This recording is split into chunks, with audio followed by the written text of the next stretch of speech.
guys, welcome to today's Carrrnversations. And as you can tell, we have a completely different setup. We have been through a lot to actually put this episode together, but I couldn't let this moment go past because I felt it was so profound and we had like an immediate connection. And so I'm going to let everyone get a chance to introduce themselves and then just hi, this is who I am. And yeah, you can start. Hi, I'm Nelisa Matondo. Hi, I'm Zama Kumalo. Hello, Nasibe MP. Hi, I'm Mamnan Bilene, aka Pinky Manele. She said she is the mom. So what I want us to get into, and we're gonna shoot right at it, is I want to talk about the imposter syndrome, right? I want to start with why do you think as Black women we feel small when we step into certain spaces?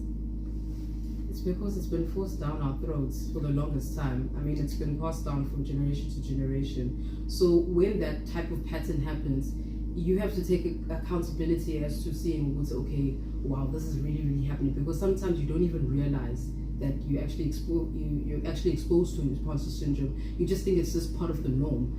Sorry, and it's because that's how the narrative was created. That's how it was painted. Women belong in the kitchen. They don't belong in the boardrooms. They don't belong in certain spaces. So when you step into those spaces, you feel like you don't belong. Hence why we have to fight. And it goes back to knocking. As a Black person, you have to knock 5 times in order for someone to say yes.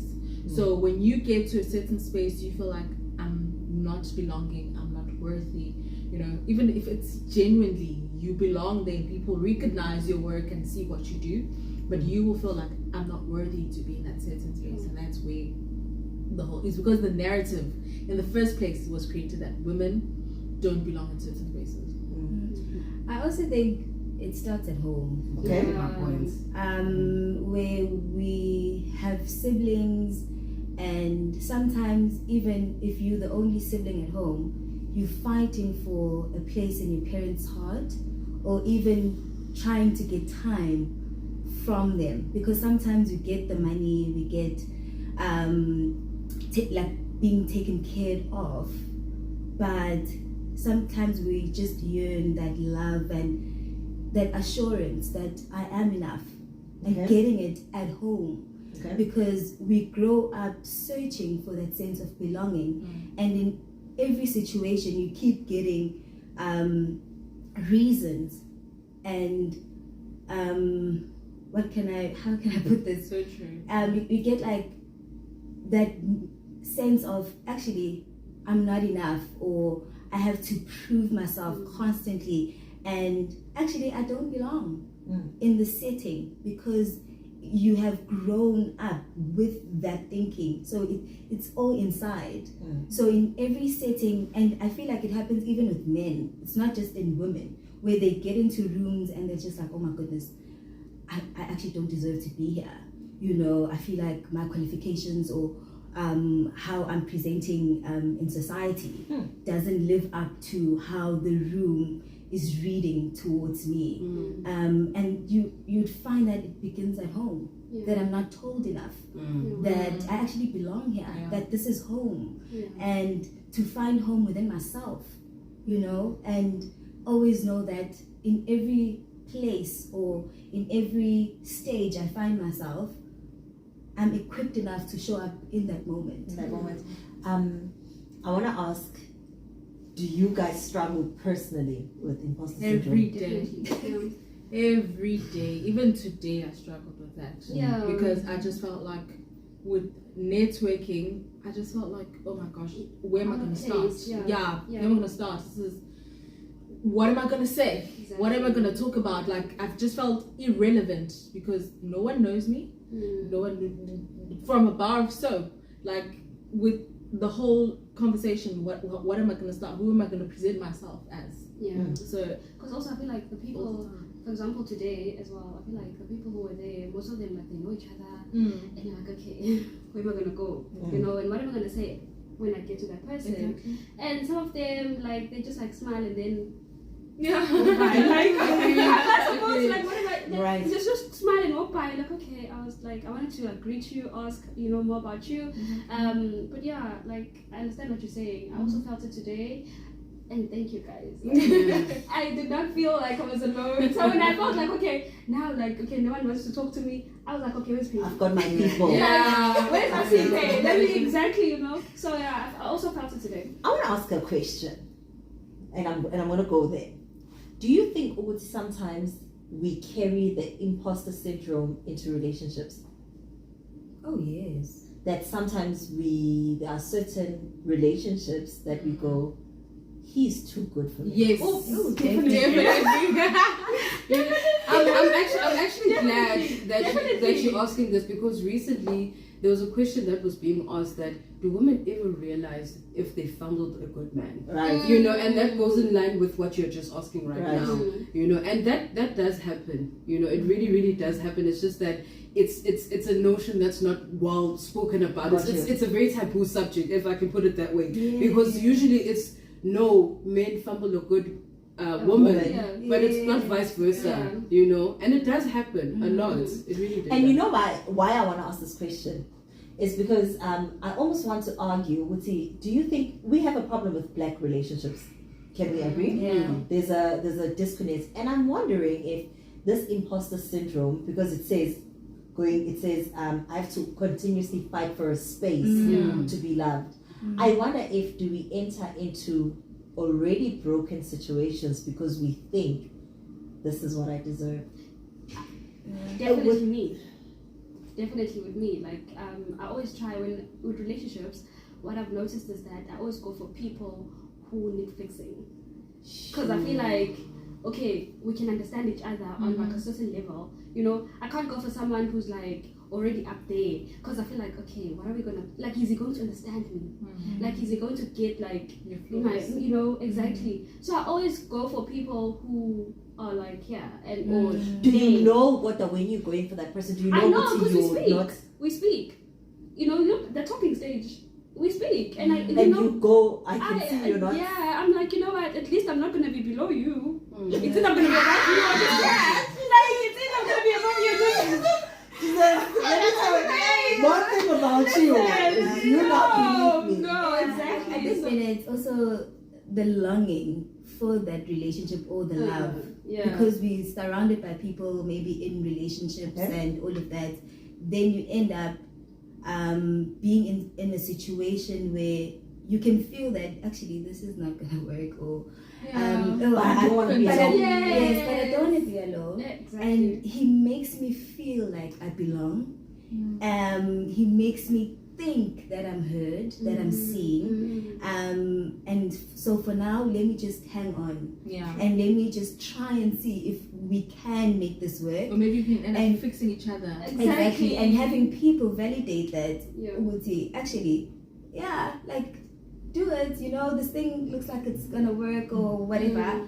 And then you actually realize, because I feel like we have the most honest conversations when we by ourselves, where you actually think, shucks, like, this person doesn't love me. It's actually your pillow. Your pillow is all You you can can also tell tell when it's not going to work, when the relationship is not going to last. Exactly. Literally, you can tell. Yeah. Exactly. So. And then, do you think here's a big one?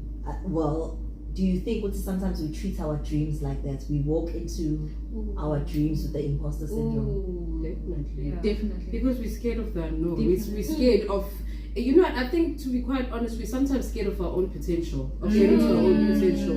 Our deepest fear. That's our deepest fear. That what if I'm greater than what I can get into, and greater to what I am currently and everything. Yeah. You do get scared of your own potential. Yeah. And also being scared of failure. Yeah. Because we're not accustomed enough to accept it.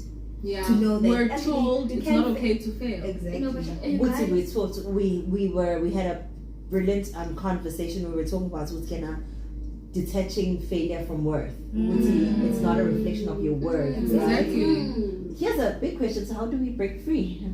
How do we get to a place where we see, as Black women, number one, we step into relationships that are a reflection of our worth. We step into dreams that are a reflection of our worth, and so that we can raise children who are worthy and they know that they're worthy. There's still a lot of work to be done, but it all starts like this.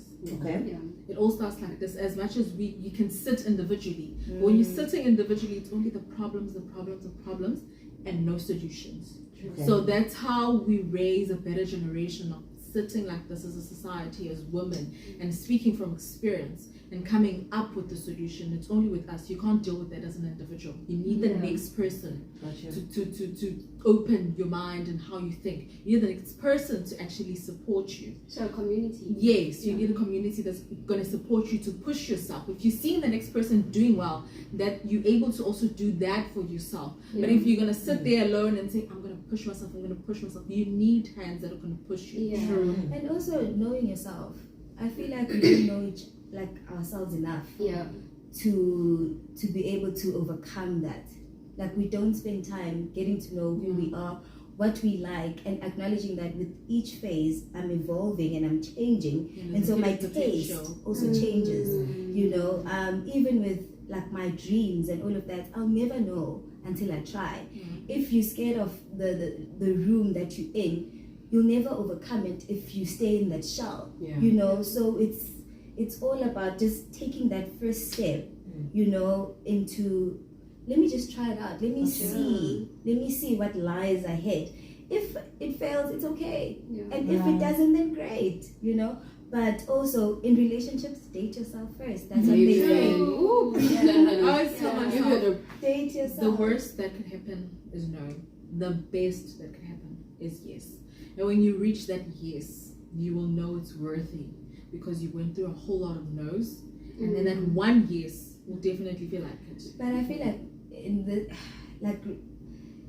this life, there are people who can easily take the no's, but we also need to address how hurtful the no's are. Like it doesn't make them any easier, like swallowing them. You know, with each rejection, does it allow me to push even further? You know, and I think that's where you need communities or like a girl or a squad that's going to actually say, you know what, it's okay, this happened, but now maybe try this again, or this was actually a brilliant idea, but maybe try this group instead of the other people or what have you.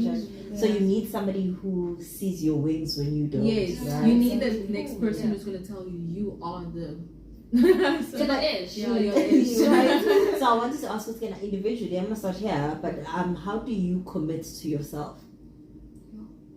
I've struggled with that a lot. Okay. I think one thing about me is that I don't prioritize myself. I don't prioritize my potential. I don't prioritize anything regarding me. Why? Do you know why you don't? No, it's a mystery. It's definitely a mystery. But I think with me, my problem is that I know my potential. I see my potential. I'm just scared of it. Okay. You understand? I've always, and I'm scared of what I can do. It scares me because then, going back to what you said,